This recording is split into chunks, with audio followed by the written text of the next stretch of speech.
अस्सलाम वालेकुम रहमतुल्लाहि बरकातुहू। बिस्मिल्लाहिर्रहमानिर्रहीम।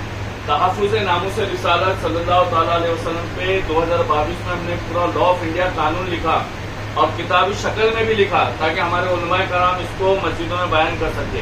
इस कानून को हमने हिंदी में, इंग्लिश में, मराठी में, तेलुगु में लिखा। उसके बाद वापस 2026 में इस कानून को सदन के लिए लिखा। महाराष्ट्र विधानसभा के 10 एमएलए को भेजा, बॉम्बे हाईकोर्ट में अपील किया। मगर क्या वजह है कि बॉम्बे हाईकोर्ट में अपील करने के बाद भी, महाराष्ट्र विधानसभा में भेजने के बाद भी आज तक इस पे चर्चा शुरू नहीं? क्योंकि महाराष्ट्र के मुसलमान बेगैरत है, समझे। अगर कलकत्ता की नाज़िया इलाही खान गुस्ताखी करती है, बॉम्बे के महाराष्ट्र के मुसलमान उठते, तो महाराष्ट्र में नामुस रिसालत के लिए मुसलमान क्यों नहीं उठते? क्यों नहीं चाहते कि महाराष्ट्र में अल्लाह रसूल की इज्जत के लिए कानून बने?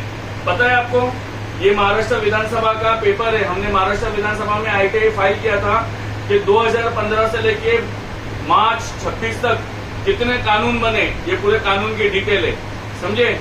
महाराष्ट्र विधानसभा में मराठा आरक्षण के लिए कानून बन रहा है, झाड़ पेड़ पौधों के लिए कानून बन रहा है, स्कूल कॉलेज के लिए कानून बन रहा है। मगर हिम्मत है कि महाराष्ट्र के MLA महाराष्ट्र विधानसभा में बात करके नहीं करेंगे। ये देखो, ये महाराष्ट्र विधानसभा में कब कब क्या क्या कार्रवाई हुई, हमने महाराष्ट्र विधानसभा में ITI के जरिए मांगा और महाराष्ट्र विधानसभा ने हमको दिया। मगर हमारे महाराष्ट्र विधानसभा में 10 MLA है और करोड़ों मुसलमान है। जो मुसलमान इफ्तारी करके अपने MLA को वोट देते हैं, अपनी बेटी की शादी के लिए वोट देते हैं, अपनी माँ के इलाज के लिए वोट देते हैं, अपने घर के लाइट बिल माफ करवाने के लिए वोट देते हैं, बच्चों के स्कूल के फीस को माफ करवाने के लिए वोट देते हैं, वो मुसलमान को क्या पता है कि अल्लाह उसके रसूल का इज्जत का मसला कितना नाजुक है? क्या महाराष्ट्र में अल्लाह रसूल की शान में तौहीन नहीं हुई? क्या रामगिरी महाराज ने नासिक में हुजूर अलैहिस्सलाम के शान में तौहीन नहीं करा था? क्या कुर्ला में अभी एक लड़का कुरान शरीफ की तौहीन नहीं करा था? क्या हाजी मलंग दरगाह शरीफ में जय श्री राम के नारे नहीं लगते? क्या पिछले साल पूना में मस्जिद की तरफ पत्थर फेंक के नहीं मारा गया? क्या मुसलमान औरतों को, बच्चियों को बुर्का पहन के कॉलेज में जाने से नहीं रोका जाता है?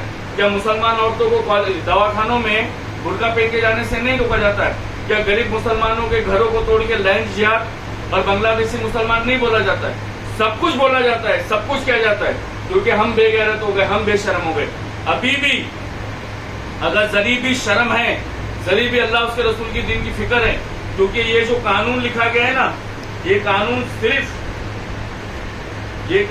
सिर्फ हमारी कमेटी ने लिखा, हजरत ख्वाजा गरीब नवाज वेलफेयर एसोसिएशन ने लिखा।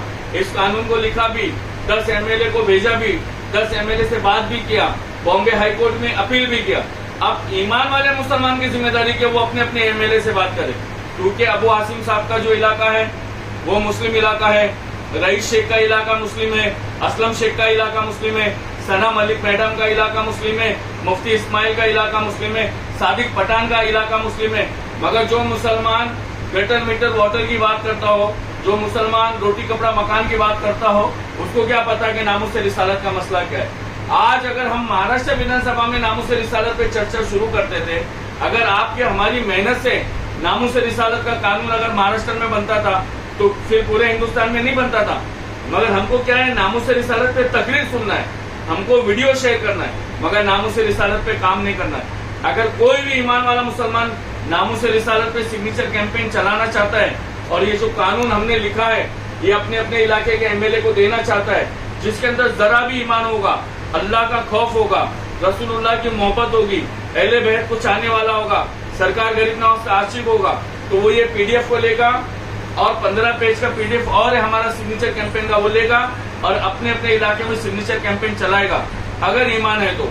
वरना अगर ईमान नहीं है तो वो जैसा था वैसा है और वैसा ही मरेगा। अस्सलाम वालेकुम।